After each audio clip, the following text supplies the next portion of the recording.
Have you ever had an argument with someone who isn't even there? Maybe you're in the shower, or walking somewhere, or just lying in bed at night, and suddenly your brain starts playing a scene. Someone says something. You respond perfectly. They argue back. You deliver the ultimate comeback that completely wins the conversation. Except none of it is real. The entire discussion exists only inside your head. And strangely enough, it can feel incredibly real. The tone of their voice, the expression on their face, even the emotional tension of the moment. Your brain builds the entire interaction like a tiny movie. If you've ever done this, you're definitely not alone. In fact, millions of people constantly imagine conversations that never actually happen. But here's the interesting part. Most people assume this behavior means something negative. Maybe overthinking, maybe anxiety, maybe being socially awkward. Yet, psychology paints a much more fascinating picture. Because when your brain imagines conversations with people who aren't there, it's not just daydreaming. It's doing something surprisingly sophisticated. Your mind is rehearsing social reality. Let me show you what I mean. Imagine you're about to talk to your boss, your teacher, or someone you care about. Maybe there's something important you want to say. Maybe you're worried about how they'll react. Your brain hates uncertainty. It's one of the few things the human mind truly struggles with. When outcomes are unclear, your brain starts searching for patterns and possibilities. So it runs simulations. You say this. They respond like that. Then you adjust your response. The conversation branches into different possibilities, almost like a chess game unfolding in your imagination. One path leads to understanding. Another leads to conflict. Another leads to embarrassment.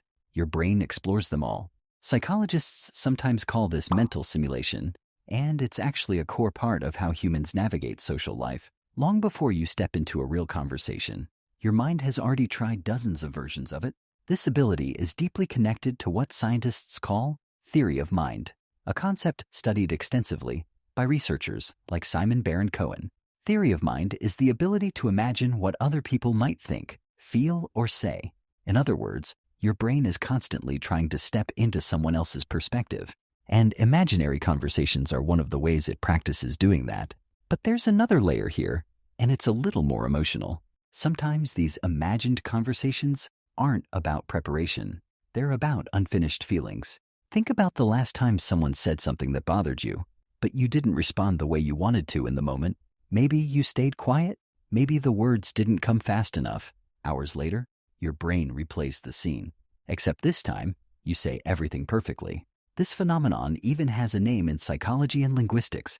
In French, it's called l'esprit de l'escalier, or the spirit of the staircase. The idea describes that frustrating moment when the perfect comeback only appears after you've already left the conversation. The mind hates unfinished stories. When something emotional happens and there's no closure, your brain tries to finish the script on its own, so the conversation continues in your imagination. You argue your point, you explain yourself, you defend your feelings, and even though the other person isn't actually there, your brain still runs the entire dialogue. It's almost like writing the ending to a story that stopped too soon. Now here's where things get really fascinating. Imagining conversations is also connected to creativity. The same mental network that activates when you daydream is responsible for imagination, storytelling, and future planning. Neuroscientists studying this network have found that when your mind wanders, it's often constructing social scenarios. You're not just thinking randomly, you're building worlds. Writers do this all the time. Authors often report hearing their characters talk in their minds while writing dialogue. But not all imagined conversations are creative or playful. Sometimes they feel intense. Maybe you replay a conflict over and over. Maybe you imagine confronting someone about something that hurt you. Maybe the conversation escalates in your head until it becomes an entire debate. If that sounds familiar, there's a psychological reason for it. Your brain is trying to protect you. Social rejection is one of the most powerful stress triggers humans experience. Thousands of years ago, being rejected by the group could literally mean survival was at risk. So your brain evolved to treat social interactions very seriously. Imagining conversations allows your mind to practice difficult situations without facing real consequences. You test what might happen if you say something bold. You explore how someone might react. You build emotional readiness. It's like sparring before a real boxing match. The fight hasn't started yet, but your brain is already warming up. This is especially common in people who are highly empathetic. or socially aware. When you care deeply about how others feel, your brain spends more time thinking about interactions. You're not just focused on what you want to say, you're also imagining how the other person might interpret it. That level of awareness can make imaginary conversations more detailed, more emotional, and sometimes more frequent. And yet, there's something strangely comforting about them. Think about it. In your imagination, you get time to think, time to express yourself clearly, time to say the things you couldn't say before. In real life, conversations move fast. Words come out imperfectly, people interrupt, emotions get messy. But inside your mind, the dialogue unfolds at your pace. It's a rehearsal stage where you get unlimited retakes. However, there's an important balance here. When imaginary conversations help you process emotions or prepare for real interactions, they can be incredibly useful. They sharpen your thinking. They help you understand your feelings. But if the conversation loops endlessly without resolution, it can turn into rumination. That's when your brain keeps replaying the same emotional scene without moving forward. Instead of solving the problem, the mind becomes stuck inside it. The key difference is direction. Healthy mental simulation moves toward understanding. Rumination circles the same point over and over. The good news is that simply becoming aware of this process often changes how your brain uses it. When you notice that a conversation in your head has become repetitive, you can gently shift the narrative. Ask yourself something simple. What would closure look like here? Sometimes the answer is saying something in real life. Sometimes it's writing down your thoughts.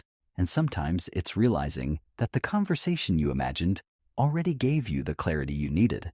Because at its core, your brain isn't trying to torture you with imaginary arguments. It's trying to understand people. Humans are one of the few species capable of imagining entire social worlds inside their minds. You can simulate relationships, predict reactions, and reflect on interactions long after they happen. That ability is part of what makes empathy possible. It's what allows you to step outside your own perspective and imagine someone else's. And when you think about it that way, those imaginary conversations aren't strange at all. They're evidence of an incredibly complex social brain at work. Your mind is exploring possibilities, practicing communication, and searching for emotional resolution. It's doing exactly what it evolved to do. So the next time you catch yourself having a conversation in your head that never actually happens, just think for a second. Instead of asking, "Why am I overthinking this?" try asking something different. What is my brain trying to understand? You might discover that the dialogue inside your mind is revealing something important about your feelings, your relationships, or your hopes for how things could go. And sometimes, those imaginary conversations even help you say the right words when the real moment finally arrives. So now I'm curious, do you ever catch yourself imagining conversations like this? Maybe preparing for an interaction that hasn't happened yet, or replaying one that already passed? If so, you're definitely not alone. Let me know in the comments what those inner conversations are usually about. And if you enjoy exploring the hidden psychology behind everyday thoughts like this, make sure to subscribe to the channel, because the human mind is doing far more behind the scenes than we usually notice. And here, we break down those invisible patterns, one behavior at a time.